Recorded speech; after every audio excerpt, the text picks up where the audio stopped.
Some people have been asking me, Is it a dude or a chick? is he a guy or is he a woman? He sounds like a guy, but he has long hair like a Bichon. No offense or nothing, but like, are you my mom or my dad? Is he gay? Am I gay? Does he Woman? have panty lines? Girls, come in here. I need you to help find panty lines on this guy because I think he's a chick. Commenters who are playing the keyboard bongos. You can tell when someone's really heated and confused and they don't have time to think. All they can do is just... It's a dude. Am I a man? Can I consider myself a man if, in a pinch, I can dry myself off with a hand towel? My concept of a man is someone who whacks their elbow a little bit at a Bertucci's and has no hang-ups about freaking out.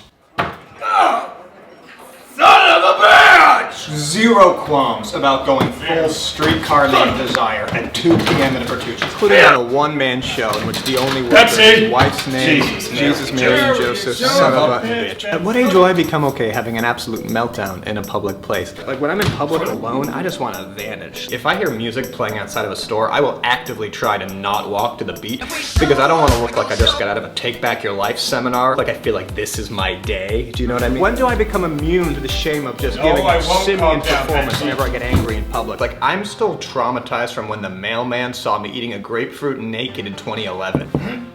You know when you haven't said anything yet that day, and you're suddenly thrust into a social situation, so what you end up saying is something just like, it's a hey. You've just been kind of festering in the wilderness of your own apartment. Like, you go through birth, K through 8, just driver's ed, contextualize yourself. You just end up saying something like, boy. What? Bye. It was a feral encounter. This was before I had the show pony that you see before you. I had new long hair. It was ratty and all Yellowstone bartendery. I just growed it out because I just left Massachusetts.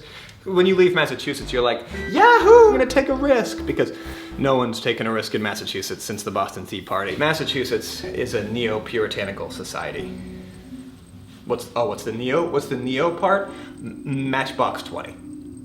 That's the one addition to the culture since the Salem witchcraft trials. You know, one time on the radio, they played the same Dave Matthews Band song twice in a row in Boston, and I don't think it was an accident. Nobody looks at you in California. You could be bouncing around in a pogo stick in the nude, and people are like, continue on your journey, namaste. You wear like a weird pair of shoes in Boston, you will be fed to the Dropkick Murphys. Marty Walsh himself will do it. Son of a I just don't see myself getting to a point where I spill a little bit of whipped cream on my khakis, and I'm like, okay.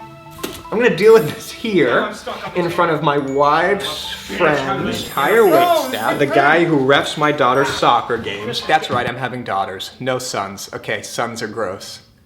Every time I see a guy with his son, I'm just like, ew, what are you guys, an improv group? Although the one tough thing about having a daughter is knowing that at one point she will hook up with a photographer. I don't care that we're at Bertucci's, Betsy. Except I'll be middle-aged, so I won't have any handle on proper nouns. I don't care if we're at Turbucci's, Betsy. I don't care if we're at Turbucci's, the cheese factory. Buy guys 1 cup Bagheera bread or the outhouse steak back. I don't think I can call myself a man until I get cut off in traffic and I get the urge to ride their ass. I'm gonna ride their ass.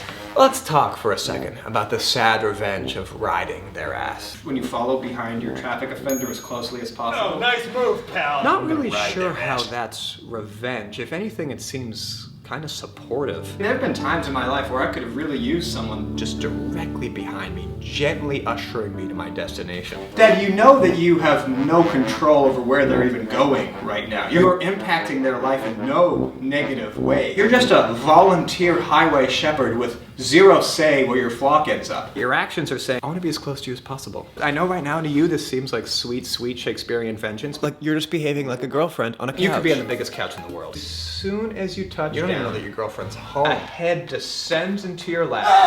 From out of nowhere. Whoa! She just falls from the ceiling like a stalactite in sweatpants. Then she embarks on a violent and reckless quest to discover the most comfortable spot of your body. She's hitting her head all over your thighs, and you have to stifle your agony because she's small, so she's unaware of all the damage that she's capable of doing. Not dissimilar from Lenny. This guy has a girlfriend? Yeah, we met on Waze. Back to my thesis question. Am I a man? Let me answer this anecdotally. I was walking around the streets of Clinton, Massachusetts a couple years ago, and a guy pulls up in a pickup truck, you know, a real Buffalo Wings kind of guy. He rolls down his window, he looks at me and he just goes, nope.